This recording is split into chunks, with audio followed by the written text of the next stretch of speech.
और आइए शुरू करते हैं न्यूज पत्र सफर। सबसे पहले ऐसी तस्वीरें जिनका जिक्र सरे रहा है। ये तस्वीरें सुर्खियों में भी है और सोशल मीडिया पर भी है।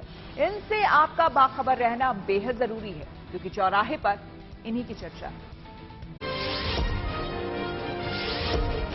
यूपीएससी सिविल सेवा परीक्षा में 77वीं रैंक हासिल करने वाले सुनील फोगाट हरियाणा के चरखी दादरी में अपने पैतृक गांव झंझर पहुंचे तो उनका जोरदार स्वागत किया गया। इस दौरान खुली जीप में उनकी स्वागत रैली निकाली गई। इस मौके पर गांव वाले भी बड़ी संख्या में उन्हें अपना आशीर्वाद देने पहुंचे। वहीं दोस्तों और बुजुर्गों ने फूल मालाओं और पैसों के हार से उनका स्वागत किया। बताया गया कि आईएएस अधिकारी बनने के लिए उन्होंने सरकारी नौकरी और लाखों का पैकेज छोड़ दिया था। इसके बाद सुनील ने यूपीएससी की तैयारी की, जिसमें वो कामयाब रहे। इस तरह उन्होंने परिवार का सपना पूरा किया। शिक्षा मंत्री धर्मेंद्र प्रधान ओडिशा के संबलपुर में एक धार्मिक कार्यक्रम में शामिल हुए। उन्होंने वहां भगवान शिव और पार्वती के विवाह पर आयोजित शोभा यात्रा में हिस्सा लिया। इस दौरान धर्मेंद्र प्रधान ने मंदिर में पूजा भी की। इस खास मौके पर मंदिर को भी भव्य तरीके से सजाया गया था। वहां काफी खूबसूरत लाइटिंग की गई थी। जम्मू कश्मीर के गांदरबल में खीर भवानी मंदिर में लगने वाले मेले की तैयारियां लगभग पूरी हो गयी। ये मेला रविवार से शुरू होगा। इसके लिए जम्मू के नगरोटा से करीब 4000 श्रद्धालुओं का एक जत्था खीर भवानी मंदिर रवाना हुआ। इस खास मौके पर श्रद्धालुओं में काफी उत्साह देखा गया। इससे पहले उपराज्यपाल मनोज सिन्हा ने खुद खीर भवानी मंदिर जाकर पूजा अर्चना की और वहां मेले के इंतजामों का जायजा लिया। टीपू सुल्तान की तलवार लंदन में नीलाम कर दी गई। इसे 1.4 करोड़ पाउंड यानी भारतीय रुपयों के हिसाब से करीब 143 करोड़ रुपए में बेचा गया। इसी के साथ टीपू सुल्तान की इस तलवार नीलामी ने सभी रिकॉर्ड तोड़ दिए। ये अब तक की सबसे महंगी बिकने वाली भारतीय वस्तु बन गई।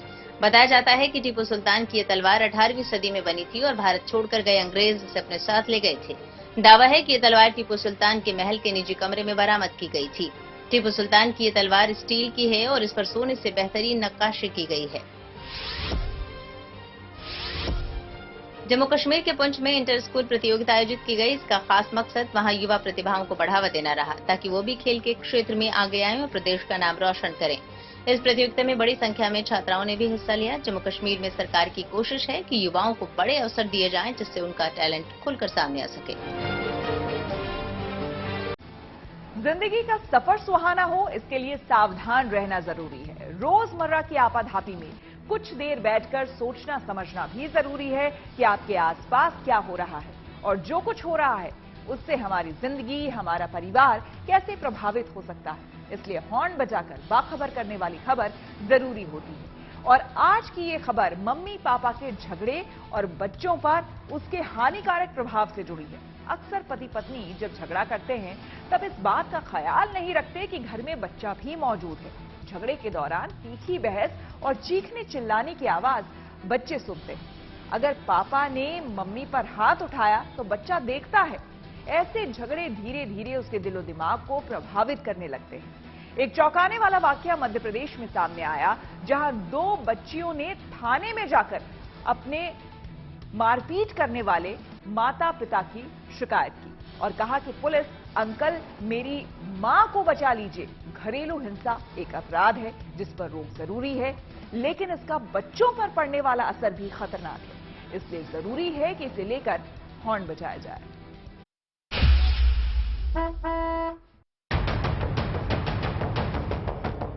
दो छोटी बच्चियां जो शायद अकेले स्कूल नहीं जाती होंगी, खुद चलकर थाने पहुंची हैं और शिकायत दर्ज कराने के लिए थाना प्रभारी के सामने बैठी हैं। थाने के पुलिसकर्मी और थाना प्रभारी हैरान हैं, क्योंकि बच्चियों ने थाने में पहुंचते ही उनसे कहा है कि अंकल हमारी मां को बचा लीजिए, पापा हमारी मां के साथ मारपीट करते हैं। करीब 8 साल की एक मासूम अपनी छोटी बहन के साथ थाने में अपनी मां का दर्द बयां कर रही है। उस झगड़े और मारपीट का जिक्र कर रही है जिसकी दोनों बहनें गवाह हैं। दोनों बहनें चाहती हैं कि पापा को जेल में डाल दिया जाए। पापा के खिलाफ क्या कार्रवाई चाहते हैं आप बता पाएंगे? बताओ। पापा की पिटाई लगवानी, जेल भेजना, उनको जेल भेजना। तो आपको कभी मारा के पापा बेटियों को नहीं मारते तो क्या हुआ? इन बेटियों का दुख तो ये है कि मम्मी के साथ झगड़ा और मारपीट क्यों करते हैं। और ये दुख सिर्फ इन 2 मासूमों का नहीं है। अनगिनत बच्चे हैं जो आए दिन अपने घर में माँ बाप के झगड़े और यहाँ तक कि मारपीट के गवाह बनते हैं। बदतर तो ये है कि कई बार मासूमों को भी इस झगड़े में शामिल कर लिया जाता है और डरे सहमे बच्चों के दिलो दिमाग पर झगड़े का माहौल अपना असर डालता रहता है और मानसिक तौर पर कई समस्याएं खड़ी कर देता है। मुद्दा बच्चों के भविष्य से जुड़ा है, इसीलिए जरूरी है कि इसके खिलाफ हॉर्न बजाया जाए। पहले आपको बताते हैं कि मध्य प्रदेश के भितरवार में ऐसा क्या हुआ जिसकी वजह से पुलिस वाले भी हैरान रह गए। 2 बच्चियां पुलिस थाने में पहुंची और पापा के खिलाफ रिपोर्ट दर्ज करने को कहा। उन्होंने पापा पर उनकी मम्मी को पीटने का आरोप लगाया। झगड़े की वजह ये थी कि मम्मी ने बेटियों के कपड़े के लिए पैसे मांगे थे। लेकिन मम्मा ने हमारे लिए कपड़े के लिए पैसे मांगे थे, तो पापा ने बोला मैं अपने जान दे, तो मैंने बोला तो मेरे को कुछ नहीं पता, मम्मा को हमारे लिए कपड़े के लिए पैसे चाहिए थे, तो पापा ने गुस्से में आकर मम्मा को हथौड़ा मारा। पति पत्नी में असहमति होना कोई अचंभे वाली बात नहीं, छोटी मोटी तकरार और बहस भी सामान्य बात है। लेकिन बात तब गंभीर हो जाती है जब बच्चे के सामने ही तेज झगड़ा शुरू होता है, क्योंकि इसका बच्चे के मन पर गहरा और बुरा असर पड़ता है। जानकार मानते हैं कि इससे बच्चा असुरक्षित महसूस करने लगता है, तनाव में रहने लगता है और उसे अपने भविष्य को लेकर उलझन होने लगती है। बच्चों में एंजाइटी, डिप्रेशन और असहजता जैसी समस्याएं देखी जाती हैं और आगे चलकर उनके रिलेशनशिप में भी परेशानियां आ सकती हैं। इसके अलावा माँ बाप के झगड़ों का असर उनके और बच्चों के रिश्ते पर भी पड़ सकता है। हो सकता है कि बच्चे भावनात्मक रूप से माता पिता से दूर हो जाए और ये भी उनके व्यक्तित्व के लिए ठीक नहीं। मध्य प्रदेश के इस मामले में भी बच्चियों ने अपने पिता को जेल में डाल देने की बात कही, यानी पिता से उनका लगाव इसलिए नहीं है क्योंकि वो मारपीट करते हैं। समझने वाली बात है कि बच्चा सलाह और सपोर्ट के लिए माता पिता पर निर्भर होता है, लेकिन जब वो माँ बाप को ही एक दूसरे से लड़ता हुआ देखता है तो मानसिक उलझन में पड़ जाता है। एक स्टडी के मुताबिक माँ बाप के झगड़े बच्चों पर सबसे ज्यादा नकारात्मक असर डालते हैं। माता पिता के बीच तीखी बहस और एक दूसरे की बेइज्जती करने से बच्चे प्रभावित होते हैं और इससे बच्चों को इमोशनल डैमेज हो सकता है। स्टडी के मुताबिक 6 महीने के बच्चे पर भी माता पिता की बहस और झगड़े का बुरा असर पड़ सकता है और ये असर 19 साल के बच्चे पर भी पड़ता है। यानी बच्चा किसी उम्र का हो, उसकी मानसिक सेहत ऐसे झगड़ों से प्रभावित होती है। माँ बाप एक दूसरे से कैसे बात करते हैं, इसका बच्चे के व्यक्तित्व पर गहरा असर होता है। मध्य प्रदेश में जब ये बच्चियां थाने गई तो वहाँ के थाना प्रभारी ने उनके माता पिता से मुलाकात की और उनकी काउंसलिंग की। बहुत ही प्यारी छोटी बच्चियां थी जो थाने में आई थी कंप्लेंट दर्ज कराने के लिए। बताया उन्होंने कि उनके माता पिता आपस में लड़ाई झगड़ा कर रहे हैं और पिताजी उनकी माँ को डांट रहे हैं, तो उनकी बात को ध्यान से सुना और फिर उनके साथ उनके घर पे रहे, उनकी माँ से भी चर्चा की। तो आपसी मतभेद होने पर झगड़ा होने की बात उनकी माँ ने बताई, जिसमें दोनों पति पत्नी को आपस में बिठाल के समझाया और बच्चों को भी ऐसा माहौल दिया गया जिससे वो आराम से आपस में रह सकें। असल में हर माँ बाप के लिए ये समझना जरूरी है कि बच्चों को अच्छा और खुशहाल बचपन देना उनकी जिम्मेदारी है। ये ठीक है कि पति पत्नी के बीच लड़ाई हमेशा के लिए शायद बंद नहीं हो सकती, लेकिन इस बात का खास ख्याल रखा जा सकता है कि वो बच्चों के सामने ना हो। ये हो सकता है कि अपने मसले अकेले में और मैच्योर तरीके से सुलझाए जाएं और इसमें कहीं से भी बच्चों को शामिल ना किया जाए। इस मामले में आप भी सावधान रहें और दूसरों को भी सावधान रहने के लिए हॉर्न बजाएं। Bureau report, good news today. Madhya Pradesh की 2 बच्चियां अपनी मां की शिकायत लेकर थाने गई। थाना प्रभारी से मिली, जिन्होंने एक्शन लिया और बच्चियों के माता पिता से मिलकर समझाया कि वो झगड़ा ना करें। इसका बच्चों पर खराब असर होता है। घरेलू हिंसा हमारे समाज की एक बड़ी समस्या है और सख्त कानून होने के बावजूद इस पर लगाम लगाना मुमकिन नहीं हो पाया है। 2021 के आंकड़े के मुताबिक पूरे देश में घरेलू हिंसा के करीब 1,36,000 मामले दर्ज किए गए और यकीन कीजिए कि मामले वास्तविकता इससे कहीं ज्यादा है, क्योंकि कई मामले दर्ज ही नहीं हो पाते। घरेलू हिंसा को लेकर जागरूकता कम है। बड़ी तादाद में ऐसी महिलाएं हैं जो इसे सामान्य सी बात मानती हैं। हैरानी की बात है कि घरेलू हिंसा करने वाले पति या फिर परिवार का कोई दूसरा सदस्य अधिकार के साथ ये अपराध करता है। उसे यकीन होता है कि पीड़ित स्त्री उसके खिलाफ मुंह नहीं खोलेगी या पति होने के नाते उससे कोई जवाब नहीं मांगेगा, लेकिन ऐसा नहीं है। अगर महिला आगे आए तो घरेलू हिंसा के मामले में सख्त कार्रवाई होती है। एक और जरूरी बात यह कि महिला की ओर से कोई भी शिकायत दर्ज करा सकता है। कार्रवाई की प्रक्रिया को समझा रही लखनऊ की वरिष्ठ अधिवक्ता अमिता सिंह। महिलाओं को बहुत सी रिलीफ का है प्रावधान, और जहां आप कंप्लेन करते हैं वहीं से आपका वो शुरू हो जाता है। कोर्ट आपको पहले जहां एरिया में आप देते हैं कंप्लेन करते हैं तो वो प्रोटेक्शन ऑफिसर जो होते हैं वो आपको समझा सकते हैं, आपके परिवार को, पति को, जो भी कल्परिट होता है, जो भी दोषी होता है उसको वो समझा सकते हैं जाके, और चीजों को एक्सप्लेन करेंगे, भाई आप अच्छे से रहिए, ये कानूनी अपराध है, और अगर आप ठीक से नहीं रहेंगे, अगली बार आपने बदमाशी की, इस तरह की हरकत हुई, प्रताड़ित किया, तो फिर इसमें आपको केस फाइल होगा आपके अगेंस्ट और आप परेशान होंगे, और आपके बच्चों पे भी इसका बुरा प्रभाव पड़ता है, इसलिए आप प्लीज ठीक से रहें। तो एक तो ये है। फिर वो संरक्षण दिला सकते हैं, अगर लगे कि भाई नहीं बिल्कुल सुरक्षित नहीं है ये लोग, तो वो कहीं शेल्टर होम में ले जा सकते हैं, मॉनेटरी हेल्प भी कर सकते हैं, वो करा सकते हैं, एनजीओ वगैरह है तो उनके संरक्षण में रख सकते हैं, इस तरह की चीजें। इसमें बहुत सारे सेक्शंस हैं, सेक्शन 4, 5 या सेक्शन आप समझ लीजिए 18, 19, 20, बहुत सारे सेक्शंस हैं जिनके अंतर्गत बहुत सारे प्राविधान दिए हुए हैं।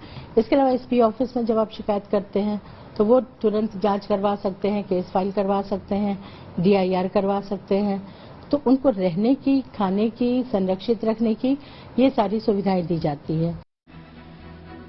बीमार सत्येंद्र जैन को अदालत से मिल गई है राहत। आइए आपको सीधे लिए चलते हैं न्यूज एक्सप्रेस पेपर, जहां पर देश से जुड़ी कुछ और जरूरी खबरें कर रही हैं आपका इंतजार।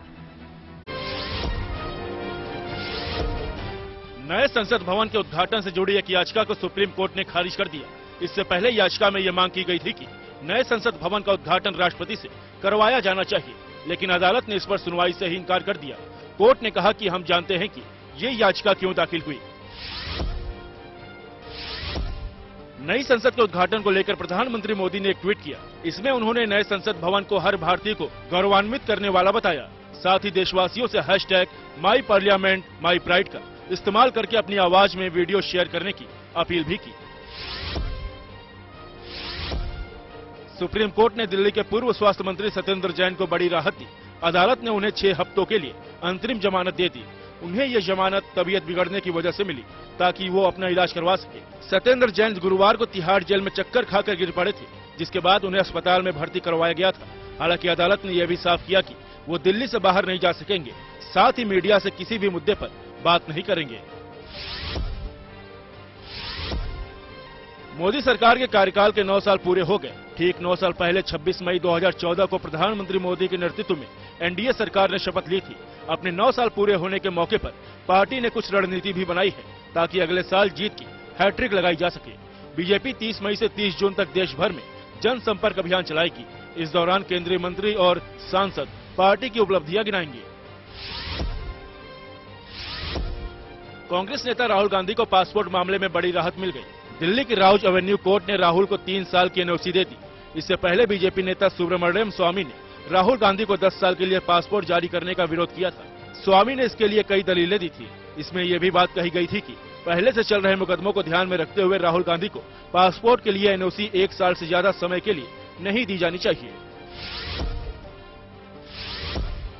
दिव्य दरबार के लिए गुजरात के सूरत पहुंचे बागेश्वर धाम के प्रमुख आचार्य धीरेन्द्र शास्त्री ने फिर हिंदू राष्ट्र पर बयान दिया।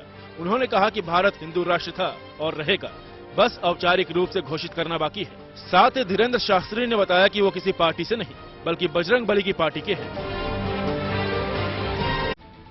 न्यूज पथ पर आगे धन बाजार है, जहां शेयर बाजार से लेकर कारोबार तक की सभी अहम खबरें होती हैं और इसका सीधा रिश्ता आपकी आमदनी आपकी जेब से होता है। तो तेज रफ्तार खबरों के बीच ये जरूरी खबरें छूट न जाए, इसलिए आपको सीधे लिए चलते हैं धन बाजार।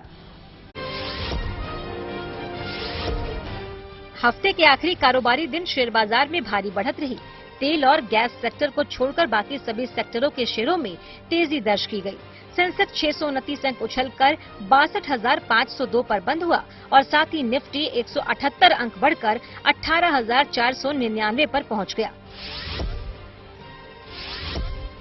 सोने में फिर कमजोरी दर्ज की गई, जबकि चांदी में बढ़त रही।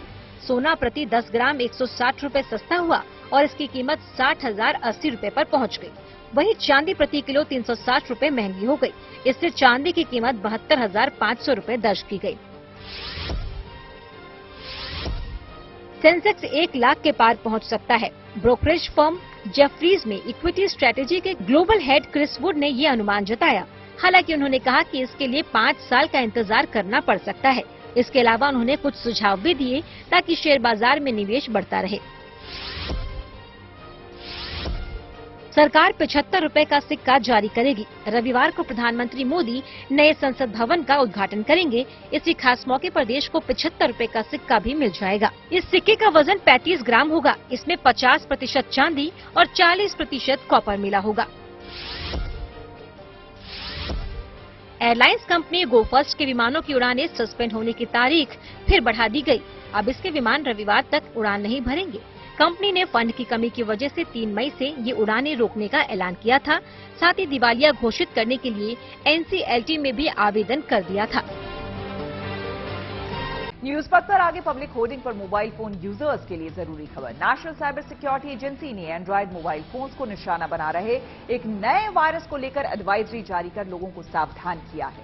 नेशनल साइबर सिक्योरिटी एजेंसी ने नाम के एंड्रॉयड मॉलवेयर को लेकर अलर्ट जारी किया है।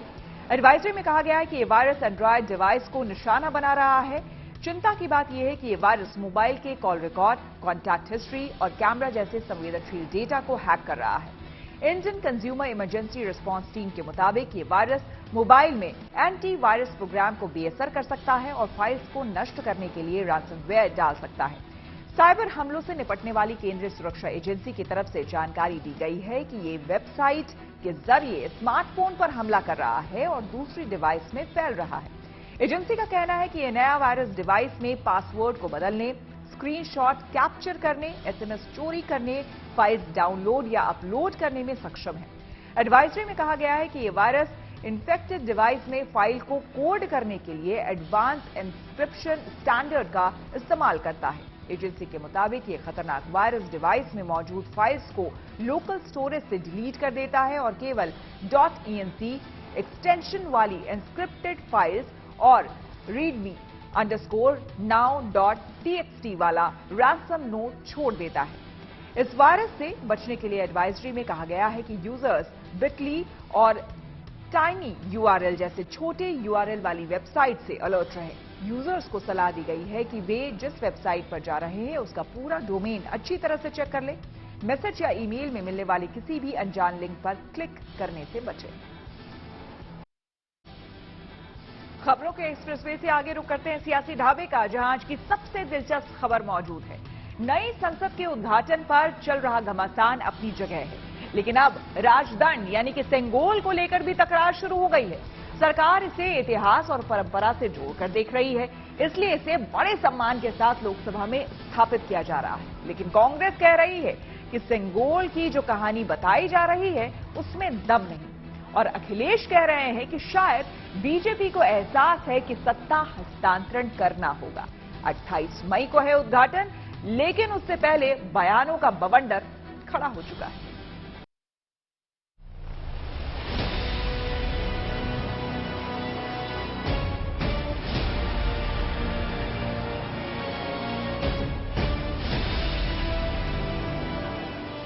उन्नीस से गुमनाम रहा राजदंड जब राजनीतिक गलियारे से नमूदार हुआ तो हैरानी लाजमी थी, क्योंकि राजदंड के साथ उसका इतिहास, परंपरा और उससे जुड़ी 14 अगस्त 1947 की रात की कहानी भी सामने आई। लेकिन जबकि नई संसद पर ही घमासान मचा है, इस राजदंड को भी विवाद में आना ही था। कांग्रेस ने राजदंड की स्थापना से ऐन पहले इससे जुड़ी कहानियों को खारिज कर दिया। जयराम रमेश ने ट्वीट करके लिखा कि सेंगोल से सत्ता हस्तांतरण की नेहरू, राजाजी और माउंटबेटन वाली कहानी बोगस है और सेंगोल पंडित नेहरू को तोहफे में मिला था। यानी कांग्रेस की माने तो इसकी कुल जमा अहमियत एक संग्रहालय में रखे जाने से ज्यादा नहीं है। कहने की जरूरत नहीं कि कांग्रेस का यह बयान सरकार को नागवार गुजरा, जिसकी योजना संसद में विशेष तौर पर सेंगोल को स्थापित करने की है। इसलिए अमित शाह ने पलटवार करते हुए ट्वीट किया, कांग्रेस को भारतीय परंपरा और संस्कृति से इतनी नफरत क्यों है? पवित्र सेंगोल को तमिलनाडु के शैव मठ ने पंडित नेहरू को आजादी के प्रतीक के तौर पर दिया था, लेकिन इसे म्यूजियम में वॉकिंग स्टिक के तौर पर रख दिया गया। इधर सेंगोल यानी राजदंड की ऐतिहासिकता पर बहस चल ही रही थी कि उधर लोकतंत्र में राजदंड की जरूरत पर बहस छिड़ गई।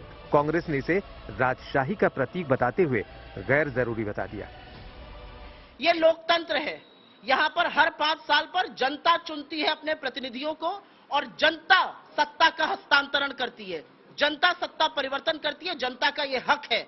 ये सब बेकार की बातें ये लोग मत करें। असलियत ये है कि जिन प्रतीकों की वो बात कर रहे हैं उनकी जगह संग्रहालयों में है, पूरे सम्मान के साथ, परंपराओं के आदर के साथ। लोकतंत्र में राजशाही की कोई जगह नहीं है। वो प्रतीक है भारत की लोकतांत्रिक आजादी का। उस प्रतीक को, जो हमारे स्वर्णिम इतिहास का एक विशिष्ट अंग है, गांधी खानदान ने एक म्यूजियम के किसी अंधेरे कोने में नेहरू जी की छड़ी के रूप में वर्षों वर्ष तक रख रखा था। मैं आज हिंदुस्तान के हर नागरिक से पूछती हूं, धर्म, आस्था, लोकतंत्र, संवैधानिक प्रणाली की एक विशिष्ट प्रमाण को इस प्रकार से वॉकिंग स्टिक बताना, क्या ये नहीं दर्शाता कि गांधी खानदान वाकई में हमारे देश के इतिहास, हमारे देश के लोकतंत्र के बारे में क्या सोचता है? रही सही कसर समाजवादी पार्टी के सांसद ने पूरी कर दी। नई संसद में राजदंड के साथ वैदिक रीति रिवाजों से पूजा पाठ की तैयारी है, लेकिन ये बात एसटी हसन को नागवार गुजरी है। मुझे आपत्ति इस बात से कि और धर्मों क्या रीति रिवाजों से क्यों नहीं उसकी शुरुआत की जाती, क्यों नहीं कुरान खानी की जा सकती वहां पर, क्यों नहीं गुरबानी का पाठ किया जा सकता वहां पर, क्यों नहीं बाइबिल का पाठ किया जा सकता वहां पर? सब होना चाहिए। इस तरह राजदंड पर हो रही बयानबाजी होते होते सियासी हो गई। अखिलेश यादव ने इसका 2024 से कनेक्शन जोड़ दिया। ट्वीट किया कि सेंगोल सत्ता के हस्तांतरण का प्रतीक है। लगता है कि बीजेपी ने मान लिया कि सत्ता सौंपने का समय आ गया है। राजदंड पर सियासी बहस तो जारी रहेगी। अभी बड़ा सवाल यह है कि उद्घाटन में विपक्ष मौजूद रहेगा या नहीं। कांग्रेस समेत 21 विपक्षी पार्टियां समारोह के बहिष्कार पर अड़ी गए। हालांकि सरकार की कोशिश अभी भी उनको साथ लाने की है, क्योंकि एनडीए की 18 पार्टियों के अलावा 7 विपक्षी पार्टियां सरकार की इस पहल के साथ हैं। कुछ और पार्टियां भी साथ आने के संकेत दे रही हैं। संसद भवन का उद्घाटन एक ऐतिहासिक अवसर है जो अब 21वीं सदी में दोबारा नहीं आने वाला है। राजनीतिक विरोध के अनेक अवसर आते जाते रहेंगे और मैं यही आग्रह करूंगा कि जिन दलों ने समारोह के बहिष्कार का निर्णय लिया है वे अपने फैसले पर राजनीतिक लाभ हानि से परे जाकर वह पुनर्विचार करें और इस समारोह में भाग लेकर ऐतिहासिक क्षण के वह साक्षी बने। संवैधानिक मुखिया, संसद के मुखिया उद्घाटन करें, आप भी उपस्थित रहें, हमारे महामहिम उपराष्ट्रपति जी भी उपस्थित रहें, स्पीकर साहब भी रहें। आइए मिलजुल कर इस आयोजन को करें। राजदंड के साथ साथ कांग्रेस ने प्रधानमंत्री के हाथों नई संसद के उद्घाटन को मुद्दा बनाया है और पार्टी इसे किसी भी सूरत में ठंडा नहीं पड़ने देना चाहती। इसलिए लगता है कि नई संसद के उद्घाटन का ऐतिहासिक दिन विपक्ष के बहिष्कार की वजह से भी यादगार बन जाएगा। Bureau report, good news today. सियासी घमासान और विवाद के बीच नई संसद की भव्य तस्वीरें सामने आई, जिसमें पूरी इमारत के साथ लोकसभा और राज्यसभा दोनों को देखा जा सकता है। संसद भवन के द्वार पर बड़े अक्षरों में सत्यमेव जयते लिखा हुआ है। दोनों सदनों में सांसदों के सामने स्क्रीन लगाई गई है और सामने स्पीकर के बैठने की जगह है। दोनों सदनों का डिजाइन एक जैसा है, हालांकि रंग में फर्क है। इस नए भवन में तमाम खूबियां हैं जिनकी चर्चा अरसे से की जा रही है। 3 प्रमुख प्रवेश द्वार हैं। भवन में सांसदों के लिए लाउंज, कैंटीन, पार्किंग और कमेटी कक्ष का निर्माण किया गया है। नई संसद की ये तस्वीरें जितनी आकर्षक हैं उतनी ही प्रभावशाली हैं और हर तरह से नए भारत के सपनों के अनुरूप नजर आती है। 28 मई को प्रधानमंत्री मोदी इसका उद्घाटन करेंगे और वो पूरे देश के लिए गौरव का पल होगा। और न्यूज फर्स्ट में अब सोशल अड्डा पर थोड़ा सा रुकते हैं और आज के मुद्दे पर लोगों की राय जानते हैं। सोशल अड्डा में आज का मुद्दा जॉब से जुड़ा है। किसी भी करियर में पहला ब्रेक बड़ी अहमियत रखता है। कई लोगों को तो पहला ब्रेक यानी कि पहली जॉब बड़ी मुश्किलों से मिलती है। फ्रेशर्स को जॉब देने के बजाय कंपनियां एक्सपीरियंस वाले कैंडिडेट को प्राथमिकता देती है। हालांकि टैलेंट प्लेटफॉर्म फाउंडेड के रिपोर्ट के मुताबिक ये साल फ्रेशर्स के लिए काफी अच्छा माना जा रहा है। फाउंडेड के रिपोर्ट के मुताबिक 2023 में देश के महानगरों में जॉब्स के लिए फ्रेशर्स की मांग तेजी से बढ़ रही है। फाउंडेड के रिपोर्ट में कहा गया है कि पिछले 6 महीने में फ्रेशर्स की मांग में 4% की बढ़ोतरी हुई है। फाउंडेड के अनुसार फ्रेशर्स को जॉब देने के मामले में आईटी सिटी बेंगलुरु सबसे आगे है। बेंगलुरु में फ्रेशर्स के लिए न सिर्फ सबसे ज्यादा जॉब्स है बल्कि सैलरी पैकेज भी सबसे ज्यादा है। फाउंडेड के रिपोर्ट में कहा गया है कि बेंगलुरु में फ्रेशर्स को सबसे ज्यादा 5,06,000 रुपए की सैलरी पैकेज मिलती है। बेंगलुरु के बाद दूसरे नंबर पर दिल्ली एनसीआर में फ्रेशर्स के लिए 4,48,000 रुपए और फिर तीसरे नंबर पर मुंबई में 4,25,000 रुपए का पैकेज है। रिपोर्ट के मुताबिक फ्रेशर्स के लिए जॉब पोस्टिंग में बेंगलुरु का हिस्सा सबसे अधिक 12.4% है।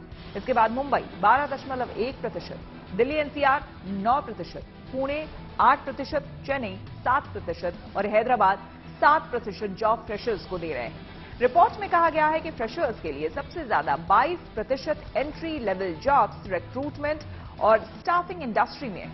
इसके बाद आईटी सॉफ्टवेयर सर्विस में 19%, बीपीओ आईटीज में 10%, एजुकेशन में 5% और हेल्थ केयर में 4% एंट्री लेवल जॉब्स मिलते हैं। बड़े स्तर पर छंटनी के बावजूद स्टार्टअप कंपनियों में पिछले साल के मुकाबले इस साल अप्रैल में हायरिंग को लेकर 19% की बढ़ोतरी दर्ज की गई है। फ्रेशर्स के लिए एंट्री लेवल जॉब से जुड़ी इस रिपोर्ट पर हमने कुछ युवाओं से बात की और उनकी राय जानी। सिर्फ बेंगलोर है जो फ्रेशर्स को बहुत अच्छी सैलरी दे रहा है। जो पहली बार नौकरी करने जा रहा है उसको भी 4.5 लाख 4 लाख का पैकेज आराम से मिल जा रहा है। किस तरह से देखते हैं इसे आप? सर बात यह है, बेंगलोर आईटी हब है और वहाँ पर वर्ल्ड लेवल का काम होता है। मतलब अमेरिकन की कंपनीज भी वहीं से मतलब हैंडल होती हैं। लेकिन अगर बात करते हैं और राज्य की, तो सर वहाँ पर हिंदुस्तान के अंदर जो मेनली फोकस रहता है वो रहता है सरकार बनाना। मतलब राजनेता उसी तरीके से काम करते हैं जिससे सरकार बन जाए। हमारे से जूनियरों की इंटेलिजेंसी, उनका तेज दिमाग और जो हमसे सीनियर हैं उनकी एक्सपीरियंस, ये दोनों को कंबाइन करती है बेंगलुरु। इसीलिए उन्हें पता है कि नए टैलेंट को अगर हम अच्छे सैलरी पे हायर करेंगे और हमारे पास होंगे तो हम अपनी कंपनी को बेहतर कर सकते हैं। बेंगलोर है, दिल्ली है, मुंबई है, ये देश के 4 महानगर हैं। और जो स्टेट की बात आती है तो बेंगलोर जो आईटी हब है। और जो बात कर रहे हैं, जो कनेक्टिविटी नहीं थी, जो आप देखिए यूपी में जो कनेक्टिविटी बढ़ी है, एयरपोर्ट बने हैं, जो हम विदेश की बात करते हैं, तुलना करते हैं, विदेशी जो आते हैं तो प्लेन में बैठ के आते हैं और हब लगाते हैं, तो कनेक्टिविटी जो गुड़गांव डेवलप हुआ, ये एक स्टेट है गुड़गांव हब बना, तो एक एयरपोर्ट की कनेक्टिविटी और द्वारका की कनेक्टिविटी से बना। और जो मेन हाईवे तो कनेक्टिविटी होगी तो देश में आगे बढ़ेगा। बेंगलोर दिल्ली में क्या है, एजुकेशन है, एजुकेशन है, मल्टीनेशनल कंपनी आती है, मल्टीनेशनल कंपनी को एम्प्लॉय वहाँ से मिलता है। अब वो लखनऊ में जब एम्प्लॉय नहीं मिलेगा तो कहाँ से करेगा? तो स्टेट लेवल पे आज आप देखिए, बिहार में 15 साल लालू जी रहे, 15 साल नीतीश जी रहे, यूपी में आपका जितने दिन गवर्नमेंट रही, एजुकेशन डेवलप नहीं हुई। बेसिक चीज तो एजुकेशन भी डेवलप करनी पड़ेगी, इंफ्रास्ट्रक्चर देना पड़ेगा। और जहाँ पे मल्टीनेशनल कंपनियों को उसका एम्प्लॉय मिलेगा वहाँ पे वो जाएंगी। गुड़गांव में भी क्या हुआ, आपका एम्प्लॉय तो वहाँ पे दिल्ली का है, इसलिए डेवलप हुआ। इमरान खान की मुश्किल बढ़ गई है। सैन्य ठिकानों पर हमले के लिए अब सेना की कोर्ट में चलेगा केस। आइए आपको सीधे लिए चलते हैं न्यूज एक्सप्रेसवे पर, जहां पर विदेश से जुड़ी कुछ और जरूरी खबरें कर रही हैं आपका इंतजार।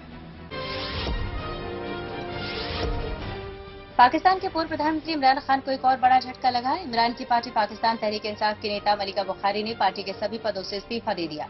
मलिका से पहले पूर्व मंत्री फवाद चौधरी भी पार्टी छोड़ चुके हैं। वहीं इस बीच इमरान खान ने सुप्रीम कोर्ट में एक याचिका दायर की और अपने कार्यकर्ताओं की गिरफ्तारी को गलत बताया। साथ ही उन्होंने आरोप लगाया कि देश में अघोषित रूप से मार्शल लॉ लागू कर दिया गया है। इमरान के मुताबिक सभी सरकारी काम सेना के आदेश से हो रहे हैं। अमेरिकी रक्षा मंत्री लॉयड ऑस्टिन भारत दौरे पर आएंगे। इस दौरान वो रक्षा मंत्री राजनाथ सिंह समेत कई नेताओं से मुलाकात करेंगे। उनकी ये यात्रा पीएम मोदी के अमेरिकी दौरे से पहले हो रही है। अमेरिकी रक्षा मंत्री भारत के अलावा जापान, सिंगापुर और फ्रांस के दौरे पर भी रहेंगे। ब्रिटेन के प्रधानमंत्री ऋषि सुनक के सरकारी आवास 10 डाउनिंग स्ट्रीट की सुरक्षा में सेंध का मामला सामने आया। दरअसल पीएम आवास के गेट से एक कार टकरा गई, जिसके बाद आरोपी ड्राइवर को गिरफ्तार कर लिया गया। पुलिस और खुफिया एजेंसियां इस मामले की गंभीरता से जांच कर रही हैं। रुक करते हैं प्रगति मार्ग का, जहां ऐसी खबरें हैं जो कि देश की तरक्की, प्रगति और लोगों की काबिलियत दिखाती हैं। इस बार यूपीएससी की परीक्षा पास करने वालों में एक नाम मुंबई के डोंगरी इलाके से है। ये इलाका ड्रग्स माफिया और डॉन दाऊद इब्राहिम जैसे अपराधियों और उनके अपराधों की वजह से ज्यादा चर्चा में रहा है।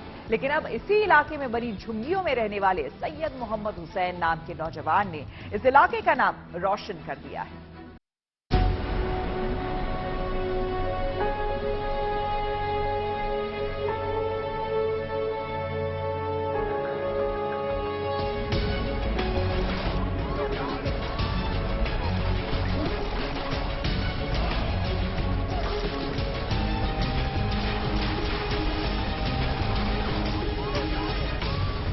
मुंबई का डोंगरी इलाका, ये इलाका वो इलाका है जहां पर 90s में अंडरवर्ल्ड ने अपनी धाक जमाई और उसके बाद ये पूरा इलाका जो है वो आपराधिक गतिविधियों के लिए सबसे ज़्यादा प्रचलित था।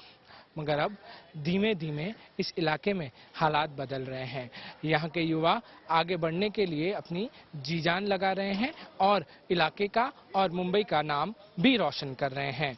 इसी इलाके में रहने वाले मोहम्मद हुसैन ने एक बहुत बड़ी उपलब्धि हासिल की है। वो उपलब्धि है, उन्होंने यूपीएससी परीक्षा पास की है, मुंबई का नाम रोशन किया है, डोंगरी का नाम रोशन किया है, साथ ही साथ अपने माँ बाप का नाम रोशन किया है।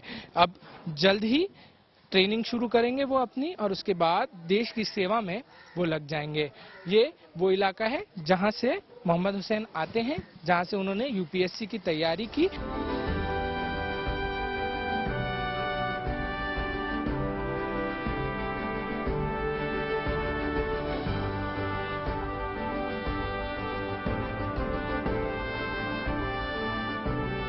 हमारा इलाका ऐसा है कि आप अगर थोड़ा नाके पे खड़ोगे भी तो आप किसी की भी बैड बुक्स में आ सकते हो। लोग परसेप्शन बना लेते हैं और यहाँ पे पढ़ने का इतना कल्चर नहीं। बचपन में जब नाके पे सब खेला करते थे, घर के पास जगह नहीं होती तो नाके पे हमारा जो चौराहा होता है वहाँ बच्चे खेलते कूदते बैठते थे, मस्ती मजाक।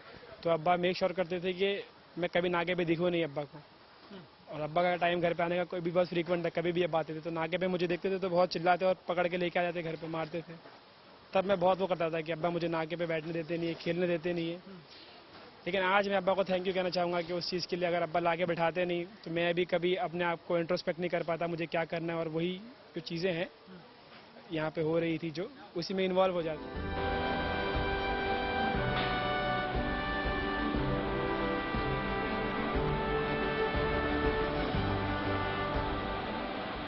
डोंगरी इलाके का नेगेटिव ये था कि लोग थोड़ा सा अंडर एस्टिमेट करते थे। अच्छा वहाँ से हो, वहाँ के बच्चे भी पढ़ रहे, वहाँ के बच्चे कब से पढ़ रहे, वहाँ से भी कोई पढ़ाई करता है क्या?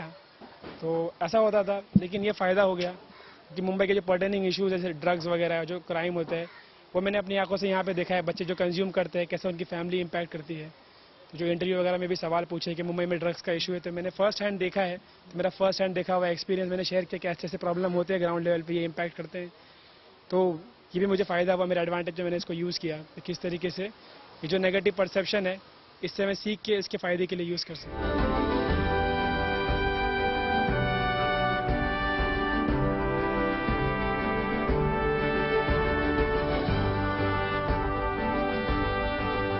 खुश हो के पूछो मत। और मेरी दुआ है कि देश का हर बच्चा अपने माँ बाप को ऐसी खुश करे, हर देश का बच्चा देश की खिदमत में वक्त लगाए, टाइम दे, पढ़े, फालतू वक्त इधर उधर ना लगाए, देश के लिए सेवा में लगने की पढ़ाई में ज़्यादा ध्यान देवे। और मोहम्मद हुसैन का ऐसा बच्चा, हर बच्चा माँ बाप को खुशी देवे, यही मेरी गुजारिश है हर बच्चे से। जैसा मेरा बच्चे ने मेरा फकर से सीना चौड़ा किया, मेरी हर बच्चे से गुजारिश है कि अपने माँ बाप का सीना फकर से चौड़ा करे।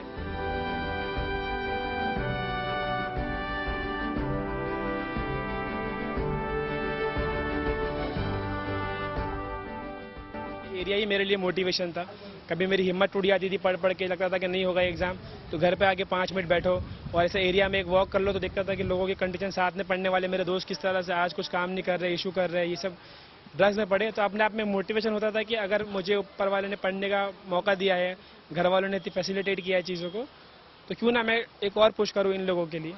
अब जो भी चीज़ें थी पास्ट में वो काफ़ी हद तक अभी कंट्रोल में है।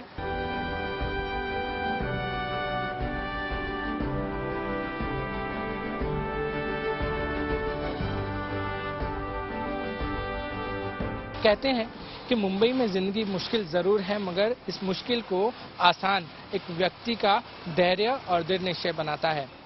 मोहम्मद हुसैन वही ऐसा एक एग्जाम्पल है जिन्होंने अपने दृढ़ निश्चय से, मेहनत से यूपीएससी की परीक्षा क्रैक की और अब देश की सेवा के लिए पूरी तरीके से तैयार हैं। कैमरामैन सिद्धेश के साथ पारस दामा, गुड न्यूज टुडे।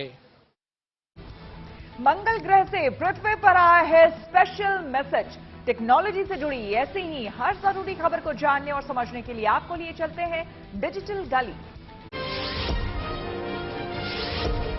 ओडिशा सरकार ने सरकारी यूनिवर्सिटी के छात्रों के लिए बड़ा ऐलान किया। अब कॉलेजों और तकनीकी संस्थानों के छात्रों को फ्री वाईफाई की सुविधा मिलेगी। इस बात की जानकारी राज्य के उच्च शिक्षा मंत्री रोहित पुजारी ने दी।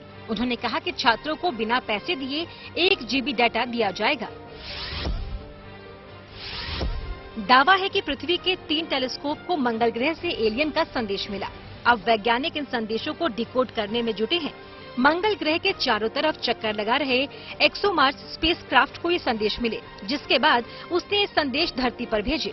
ExoMars spacecraft European space agency का अंतरिक्ष यान है, जो मंगल ग्रह की स्टडी करने के लिए वहां चारों तरफ चक्कर लगा रहा है। सिंधु और प्रणय का मलेशिया मास्टर्स में शानदार प्रदर्शन जारी है। खेल जगत से जुड़ी कुछ और खबरों को जानने के लिए सीधे आपको लिए चलते हैं खेल चक्कर। दिल्ली में पहलवानों ने 28 मई को नए संसद भवन तक मार्च निकालने की तैयारी तेज कर दी। इस दौरान पहलवानों ने महिला महापंचायत भी करने का ऐलान किया। ऐसे में लोगों से बड़ी संख्या में जुटने की अपील की गई। पहलवानों ने बताया कि वो इसको लेकर पुलिस से मार्च की अनुमति मांगेंगे। आईसीसी ने वर्ल्ड टेस्ट चैंपियनशिप की इनामी राशि का ऐलान कर दिया। जो टीम इस चैंपियनशिप को जीतेगी उसे $16 लाख यानी भारतीय रुपयों के हिसाब से करीब 13 करोड़ रुपए मिलेंगे। वहीं फाइनल में हारने वाली टीम को $8 लाख यानी करीब 7 करोड़ रुपए दिए जाएंगे। ये फाइनल 7 से 11 जून तक ओवल में खेला जाएगा। इसी के साथ न्यूज पथ में मेरे यानी श्वेता झा के साथ फिलहाल इतना ही। देश दुनिया की तमाम पॉजिटिव खबरों के लिए आप देखते रहिए गुड न्यूज टुडे।